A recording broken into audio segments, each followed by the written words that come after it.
Assalamualaikum warahmatullahi wabarakatuh. Halo teman-teman semuanya, apa kabar? Pastinya baik-baik saja ya. Di sini perkenalkan, nama saya Yunia Rumairoin Tias, NIM 13 dari kelas B. Nah, pada kali ini saya akan menjelaskan materi dari Mudorobah dari Ekonomi Bisnis Syariah. Pada materi mudorobah ini, pastinya teman-teman semua udah tahu mengenai sistem hukum yang berjalan di Islam. Di Islam tidak adanya hukum riba atau ria. Jadinya yang ada adalah sistem bagi hasil antara kedua belah pihak yang disetujui oleh kedua belah pihak. Mudorobah ini, pengertian dari mudorobah tersendiri adalah kerjasama usaha antara pemilik modal dan pengelola dana, di mana keduanya melakukan kerjasama dalam mengelola dana. Nah, pada mudorobah ini tuh pembagian dana itu dibagi antara pengelola dana dan pemilik modal. Nah, pada pembagian nisbah ini pastinya Islam menghargai yang namanya kerja keras orang lain atau menghargai kerja dari orang lain. Jadi di sini keuntungan yang paling besar dimiliki oleh pengelola dana dibandingkan pemilik modal. Jadinya terdapat kesepakatan di kedua belah pihaknya. Nah, mudorobah sendiri dapat batal ketika suatu pengelola dana itu mengalami bangkrut, terus tidak adanya kejujuran dan lain-lain. Nah, seperti di dalam PPT kali ini.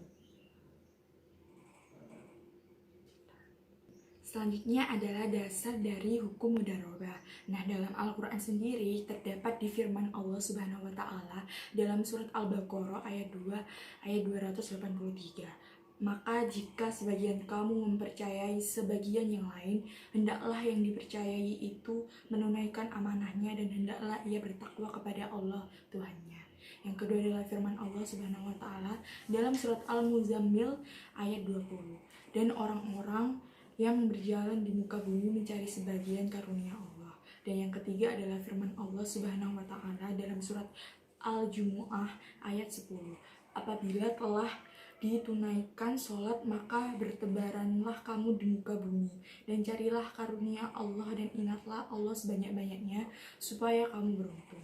Nah, selanjutnya ada as-sunnah. Dalam Rasulullah SAW bersabda dari Salih bin Suhaib RA bahwa Rasulullah SAW bersabda, tiga hal di dalamnya terdapat keberkatan, yaitu jual beli secara tangguh, mukarodah atau mudharabah, dan mencampur gandakan dengan tepung untuk keperluan rumah, bukan untuk dijual. Nah, selanjutnya ada di ijma. Di antara ijma mengenai mudharabah adanya riwayat menyatakan bahwa jamaah dan sahabat menggunakan harta anak yatim untuk mudharabah. Nah, dikias dengan memperhatikan dasar-dasar hukum yang ditemukan di atas baik dari Al-Quran, hadis, ijtihad sahabat, ijma, dan kias, semuanya menunjukkan bahwa perikatan berbasis mudharabah adalah hukumnya boleh. Nah, dapat dilihat dalam materi kali ini. Syarat dari mudharabah itu sendiri, yang pertama ialah pelaku atau pemilik modal atau pelaksana usaha. Nah, dalam hal ini terdapat pemilik modal dan pengelola dana. Yang kedua ialah objek mudharabah. Objek mudharabah ini tuh dapat berbentuk uang ataupun barang. Nah, yang ketiga ialah persetujuan kedua belah pihak, ijab dan qabul. Nah, dalam hal ini pengelola dana dan pemilik dana melakukan kesepakatan yang di awal. Nah, yang keempat ialah nisbah keuntungan. Dalam nisbah keuntungan atau bagi hasil ini, pastinya Islam menghargai kerja keras orang lain. Jadinya di sini pemilik modal dan pengelola modal, terutama pengelola modal, mendapatkan keuntungan lebih besar daripada pemilik modal. Nah, dapat dilihat dalam PPT kali ini ialah akad mudharabah. Nah, dalam akad mudharabah sendiri itu pertanyaan dan ekspresi saling rela dan ridho antara kedua belah pihak, baik pelaku usaha ataupun pemilik modal. Nah, baik atau bisa dalam berbentuk tulisan, verbal, dan lain-lain. Pada PPT kali ini. Nah, selanjutnya ialah hal yang dapat membatalkan mudharabah. Yang pertama, Nah, yang pertama ialah dalam hal mudharabah tersebut dibatasi waktu, maka mudharabah berakhir pada waktu yang telah ditentukan. Nah, mudharabah dapat berakhir sesuai dengan perjanjian awal waktu yang telah ditentukan antara pemilik modal dan pengelola modal. Yang kedua ialah salah satu pihak mengundurkan diri. Nah, salah satu mengundurkan diri di sini tuh dapat ketika pemilik modal menarik modalnya dalam kegiatan mudharabah ini. Nah, mudharabah dapat saja berakhir pada waktu itu juga. Nah, yang ketiga ialah salah satu meninggal dunia atau hilang akal. Nah, pada kali ini salah satu meninggal dunia pastinya akan berakhir satu belah pihak saja. Jadinya mudharabah dapat berakhir ketika salah satu meninggal dunia.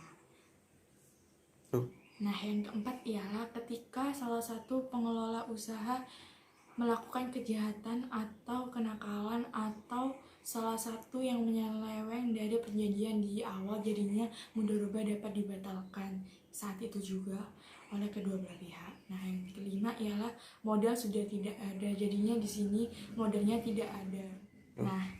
Nah, selanjutnya ialah contoh pengaplikasian mudharabah dalam kehidupan sehari-hari. Contohnya ialah si A adalah pemilik modal, si B adalah pengelola dana.